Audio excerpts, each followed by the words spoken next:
एक गुरुजी और उनके शिष्य साथ रहा करते और साथ मिलकर रोज शाम को प्रार्थना किया करते। लेकिन एक शिष्य हमेशा देखता कि गुरुजी के होठ कभी प्रार्थना करते हुए हिलते नहीं। उससे जाके पूछ लिया, गुरुजी क्या आप ऊपर वाले से कुछ कभी मांगते नहीं? इस पर गुरुजी ने एक कहानी बताने की शुरुआत की। उन्होंने कहा कि एक बार मैं राजा के महल के पास से गुजर रहा था और राजा जी अपनी प्रजा को देखते हुए महल के द्वार पर खड़े थे। एक भिखारी उनके सामने जा खड़ा हुआ और भिखारी जो था उसके कपड़े पूरी तरह से फटे हुए थे। उसका शरीर बुरी तरह से गल चुका था, मानो कितने दिनों से उसने खाया नहीं था। वो कभी भी गिर सकता था, लेकिन उसकी आंखों में फिर भी चमक थी। राजा ने उसे देखते ही पूछा, बताओ क्या चाहते हो?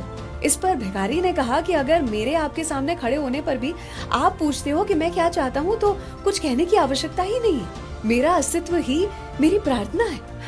इस पर राजा ने अपने लोगों को बुलाया। उन्हें अपनी गलती का एहसास हुआ। जल्दी से उसके लिए कपड़े मंगवाए, उसके लिए खाना मंगवाया, उसके लिए एक छोटे से घर की व्यवस्था की और साथ ही उसे अपने राज्य में एक छोटी सी नौकरी भी दे दी। राजा ने अपनी हैसियत के हिसाब से उसकी मदद की। अगर उस भिखारी ने मांगा होता तो सिर्फ राजा उसे खाना देता। उस दिन के बाद से गुरुजी ने कहा कि मैंने ऊपर वाले से कुछ भी मांगना बंद कर दिया, क्योंकि हम जब मांगते हैं अपनी छोटी सी सोच के हिसाब से मांगते हैं और वो जब देता है अपने रुतबे के हिसाब से देता है। Always believe in God's plan.